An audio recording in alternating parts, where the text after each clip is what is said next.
সবাইকে স্বাগত জানাচ্ছি সিএমজি বাংলার সাপ্তাহিক আয়োজন সবুজ পৃথিবী অনুষ্ঠানে। কৃষিভিত্তিক এই আয়োজনের পুরো সময় আছি আমি আফরিন মিম। কৃষি উৎপাদন আর পরিবেশ বান্ধব নানা ঘটনার স্বাদ নিয়ে আমাদের আয়োজন সবুজ পৃথিবী।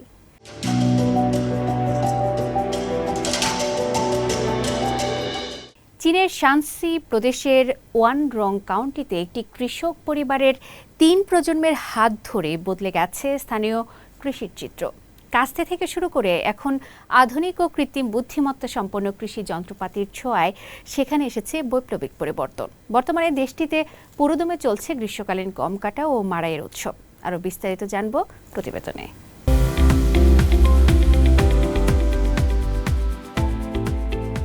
বিস্তীর্ণ মাঠ জুড়ে দুলছে সোনালী গম।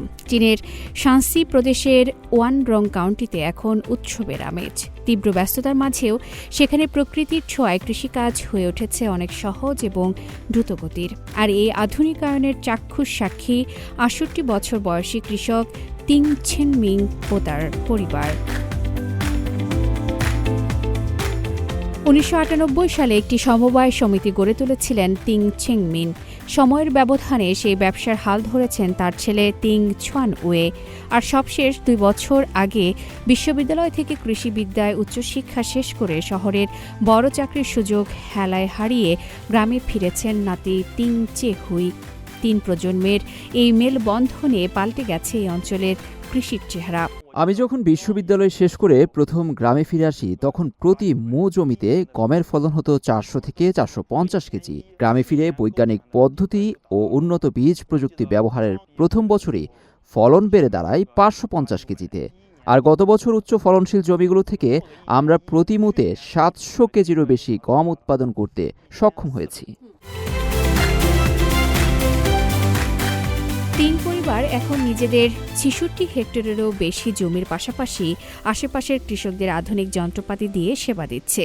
দীর্ঘ ৪০ বছর ধরে কৃষির সাথে যুক্ত থাকা দাদা তিং ছেনমিং তার জীবদ্দশায় দেখেছেন কাস্তে থেকে শুরু করে বর্তমানে ড্রোন এবং এআই চালিত প্রযুক্তির রূপান্তর। গম কাটার এই স্বল্পকালীন সময়ে দিনরাত এক করে কাজ করে চলেছেন এই পরিবারের সদস্যরা। ভোর থেকে গভীর রাত পর্যন্ত চলে তাদের কর্মযজ্ঞ। রাতে বাড়ি ফিরে ক্লান্ত শরীরে রাতের খাবার খেয়ে আবার টর্চ লাইট হাতে নেমে পড়েন মেশিনের রক্ষণাবেক্ষণের কাজে, যাতে পরের দিন ভোরে কোনো বাধা ছাড়াই কাজ শুরু করা যায়। কৃষি একক কোনো ব্যক্তির কাজ নয়, এটি একটি দলীয় প্রচেষ্টা। আমার বর্তমান লক্ষ্য হলো কঠোর পরিশ্রমের মাধ্যমে দারুণ সাফল্য আনা, যাতে আমাদের দেখে শহরের আরও অনেক তরুণ গ্রামে ফিরে এই আধুনিক কৃষিতে অবদান রাখতে পারে এবং দেশের খাদ্য নিরাপত্তাকে আরও জোরদার করতে পারে। কৃষি মন্ত্রণালয়ের তথ্য অনুযায়ী দেশটিতে এরই মধ্যে প্রায় ৮৫% গ্রীষ্মকালীন গম কাটার কাজ শেষ হয়েছে। আর এই সাফল্যের পেছনে ৩ পরিবারের মতো লাখো কৃষকের শ্রম ও আধুনিক প্রযুক্তির মেলবন্ধনই বড় ভূমিকা রাখছে। আফরিন মিম, সিএমজি বাংলা।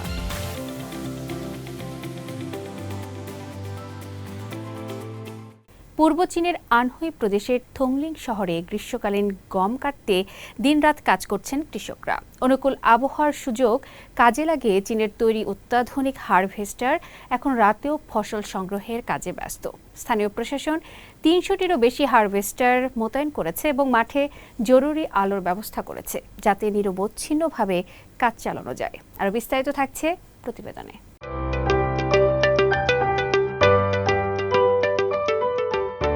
টানা বৃষ্টির পর আকাশ পরিষ্কার হতেই পূর্ব চীনের আনহুই প্রদেশের থংলিং শহরে শেষ হল গ্রীষ্মকালীন গম কাটার কার্যক্রম। আবহাওয়া রূপ বদলানোর আগেই পাকা গম ঘরে তুলতে দিনরাত কাজ করেছেন স্থানীয় কৃষকরা। থংলিংয়ের ইআন জেলায় বিশাল গম খেতে গভীর রাত পর্যন্ত চলেছে সমন্বিত হারভেস্টারের গর্জন। স্থানীয় বড় খামারগুলো আন্তঃআঞ্চলিক কৃষি যন্ত্র অপারেটরদের সঙ্গে সমন্বয় করে ফ্লাড লাইটের আলোয় রাতভর ফসল কেটেছেন। স্থানীয় বড় খামারগুলোর কৃষকরা আন্তঃআঞ্চলিক কৃষিযন্ত্র অপারেটরদের সঙ্গে সমন্বয় করে ফ্লাড লাইটের আলোয় রাতভর ফসল কেটেছেন। স্থানীয় কৃষক হুয়াং কুয়োহুয়া এই মৌসুমে প্রায় ১০০ হেক্টর জমিতে গম চাষ করেছিলেন। দ্রুত ফসল সংগ্রহের জন্য তিনি অতিরিক্ত 6টি হারভেস্টার যুক্ত করেছিলেন। রাতভর ফসল কাটার সুবিধার্থে স্থানীয় বিদ্যুৎ বিভাগ সরাসরি মাঠে জরুরি আলোকসজ্জার ব্যবস্থাও করেছিল। অন্যদিকে আবহাওয়ার পূর্বাভাস নিবিড়ভাবে পর্যবেক্ষণ করেছিল স্থানীয় প্রশাসন। গম কাটার সঙ্গে সঙ্গে সেগুলো সরাসরি পাঠানো হয়েছিল শস্য শুকানোর কেন্দ্রে। আমাদের জেলার কৃষি বিভাগ ইয়ান ও আশেপাশের অঞ্চল থেকে ৩০০টিরও বেশি হারভেস্টার মাঠে নামানোর ব্যবস্থা করেছে। একই সঙ্গে বিদ্যুৎ বিভাগের সঙ্গে সমন্বয় করে জরুরি বিদ্যুৎ সরবরাহ নিশ্চিত করা হয়েছে, যাতে শস্য শুকানোর কেন্দ্রগুলো নিরবচ্ছিন্নভাবে চালু রাখা যায়। চীনের খাদ্য নিরাপত্তা নিশ্চিত করতে গ্রীষ্মকালীন শস্য সংগ্রহ অত্যন্ত গুরুত্বপূর্ণ। তাই বৃষ্টি শেষে আবহাওয়া অনুকূলে আসতেই আনহুইয়ের কৃষকরা সময়ের সঙ্গে পাল্লা দিয়ে দ্রুত ঘরে তুলেছেন গম। ফয়সাল আব্দুল্লাহ, সিএমজি বাংলা।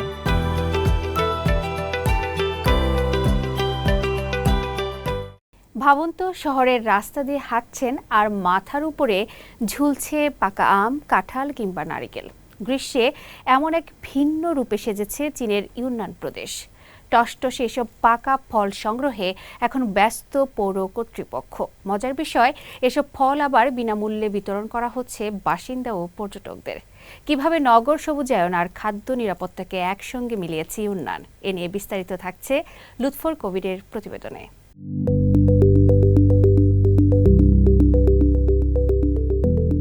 চীনের ইউনান প্রদেশে এখন গ্রীষ্মকাল।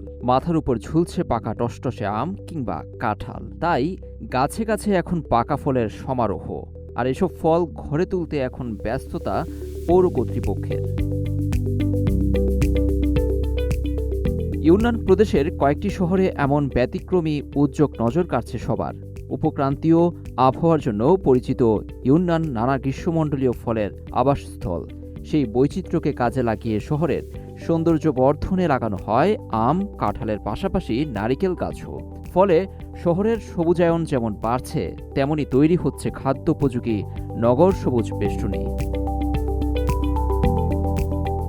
ইউনানের ইউনানচিয়াং, হানি, ইউতাই ও স্বায়ত্তশাসিত কাউন্টির সড়ক জুড়ে দেখা মেলে আম গাছের সারি। স্থানীয় জাতের এসব আম গাছের চারা রোপণের প্রায় ৩ বছর পর এখন ফল মিলছে। গাছগুলো সারা বছর সবুজ থাকে, রোগবালাই কম হয় এবং ফল হয় মিষ্টি স্বাদের। মজার ব্যাপার হচ্ছে, পৌর কর্তৃপক্ষ ফল সংগ্রহ করে বাসিন্দা ও পর্যটকের মধ্যে বিনামূল্যে বিতরণ করে দেয়। স্থানীয় আবহাওয়া ও মাটির সঙ্গে মানিয়ে নেওয়ার ক্ষমতা বেশি হওয়ায় এসব ফলগাছের রক্ষণাবেক্ষণ খরচ তুলনামূলক কম। নিরাপত্তা নিশ্চিত করতে নিয়মিত গাছ ছাঁটাই ও ডালপালা শক্তিশালী করার কাজও করা হয়।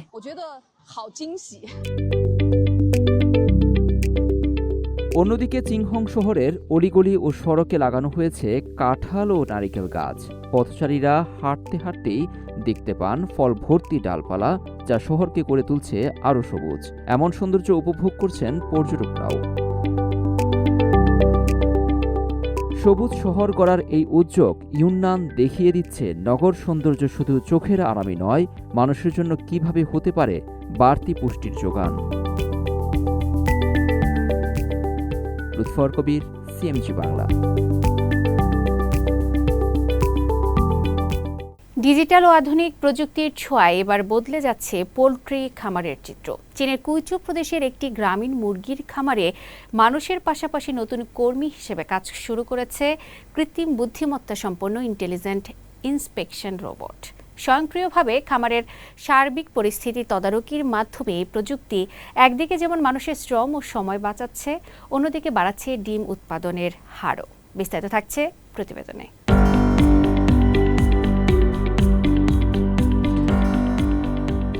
চীনের দক্ষিণ পশ্চিমাঞ্চলীয় কুইচু প্রদেশ। এই প্রদেশের একটি গ্রামীণ মুরগির খামারে যোগ দিয়েছে নতুন কর্মী। তবে তারা মানুষ নয়, বুদ্ধিমান পরিদর্শন রোবট।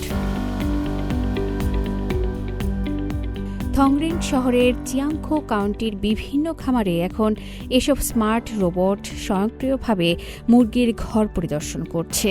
নির্ধারিত পথে চলাচল করে তারা বিশেষ আলো ও সেন্সরের সাহায্যে খাঁচাগুলো পর্যবেক্ষণ করে এবং মুরগির স্বাস্থ্য ও বৃদ্ধি সংক্রান্ত তথ্য সংগ্রহ করে।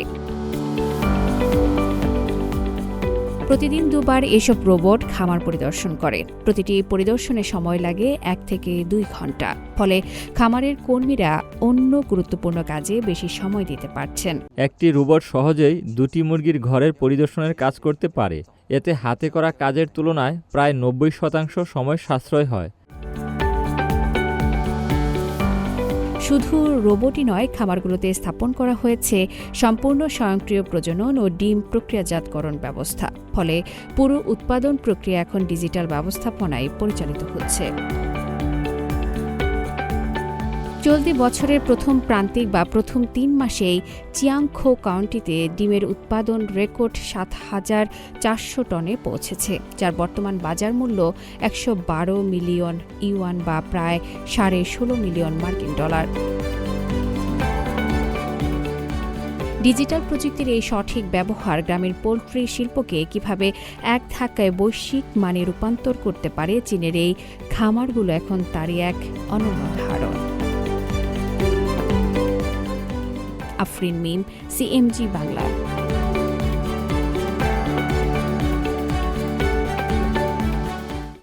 কূটনৈতিক টেবিল আর মেগা অবকাঠামোর চেনা গণ্ডি পেরিয়ে চীন পাকিস্তান বন্ধুত্ব এবার পা রাখল ফসলের মাঠে ও আধুনিক বিজ্ঞান গবেষণাগারে। জলবায়ু পরিবর্তনের বৈশ্বিক চ্যালেঞ্জ মোকাবিলায় ঐতিহ্যগত কৃষির খোলস ছেড়ে আধুনিকায়নের নতুন যুগে প্রবেশ করেছে পাকিস্তান। আর এই রূপান্তরের সারথি হিসেবে পাশে দাঁড়িয়েছে চীন। সম্প্রতি পাকিস্তানের প্রধানমন্ত্রী শাহবাজ শরীফের 4 দিনের চীন সফর 2 দেশের কৃষি কূটনীতিতে এক নতুন সম্ভাবনার দ্বার খুলে দিয়েছে। এ নিয়ে আরও বিস্তারিত থাকছে শুভ আনোয়ারের প্রতিবেদনে।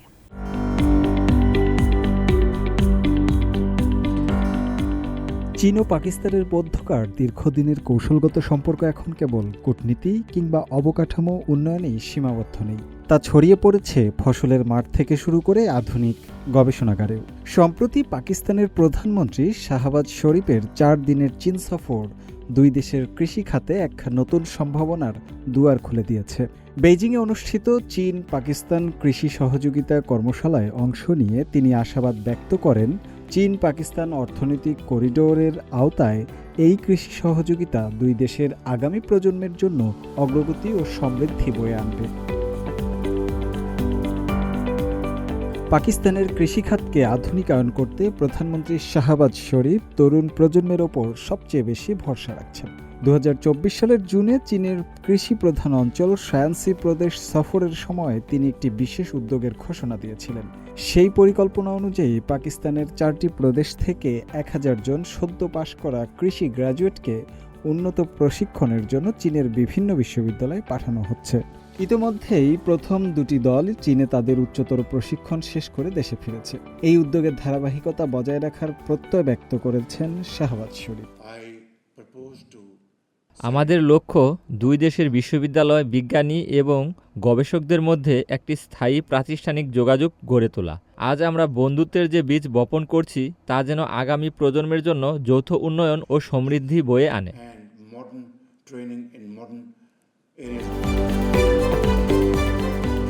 সফরকালে পাকিস্তানি প্রধানমন্ত্রী চীনের উন্নত ল্যাবরেটরিগুলো ঘুরে দেখেন এবং সেখানে অধ্যয়নরত শতাধিক পাকিস্তানি শিক্ষার্থীর সঙ্গে মতবিনিময় করেন। চীনের মলিকুলার বায়োলজি, বায়োকেমিস্ট্রি এবং বায়ো ইনফরমেটিক্স প্রযুক্তির প্রশংসা করে শিক্ষার্থীরা নিজ দেশেও এমন উন্নত সুযোগ সুবিধা গড়ে তোলার ইচ্ছা প্রকাশ করেন। দেশটিতে অবস্থানরত এক পাকিস্তানি শিক্ষার্থী জানান, চীনের এই আধুনিক প্রযুক্তিগুলো তাদের দেশের প্রান্তিক কৃষকদের ভাগ্য বদলে দিতে পারে। তারা চায় এই সফরের মাধ্যমে 2 দেশের যৌথ প্রকল্প আরও বৃদ্ধি পায়। অপর এক শিক্ষার্থী জানান, চীনের উন্নত গবেষণাগারের অভিজ্ঞতা কাজে লাগিয়ে পাকিস্তানের নিজস্ব ল্যাবরেটরিগুলোকে আন্তর্জাতিক মানে উন্নীত করা এখন সময়ের দাবি। পাকিস্তানের এই কৃষি রূপান্তরে চীন কেবল পথ প্রদর্শক নয়, অন্যতম প্রধান সহযোগী হিসেবে পাশে থাকার প্রতিশ্রুতি দিয়েছে। চীনের বিজ্ঞান একাডেমির ভাইস প্রেসিডেন্ট সান্তান জানান, গত বছর তারা পাকিস্তানের 86 জন তরুণ স্কলারকে নিবিড় প্রশিক্ষণ দিয়েছেন। বর্তমানে চীনের উন্নত জাতের গম, বিভিন্ন শস্য ও গবাদি পশু প্রজনন প্রযুক্তি পাকিস্তানের মাটিতে পরীক্ষামূলকভাবে সফল প্রমাণিত হয়েছে। সান্তান জানান, আগামী দিনগুলোতে তারা পাকিস্তানের খাদ্য নিরাপত্তা নিশ্চিত করতে এবং দারিদ্র্য বিমোচনে তাদের সর্বাধুনিক প্রযুক্তি ও সহযোগিতা অব্যাহত রাখবে।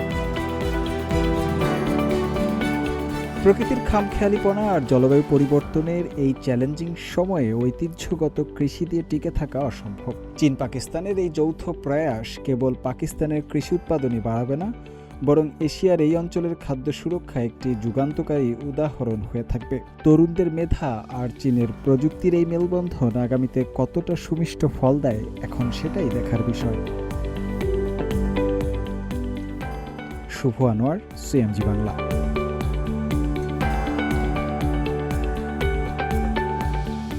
প্রিয় দর্শক, আমরা অনুষ্ঠানে একদম শেষ পর্যায়ে চলে এসেছি।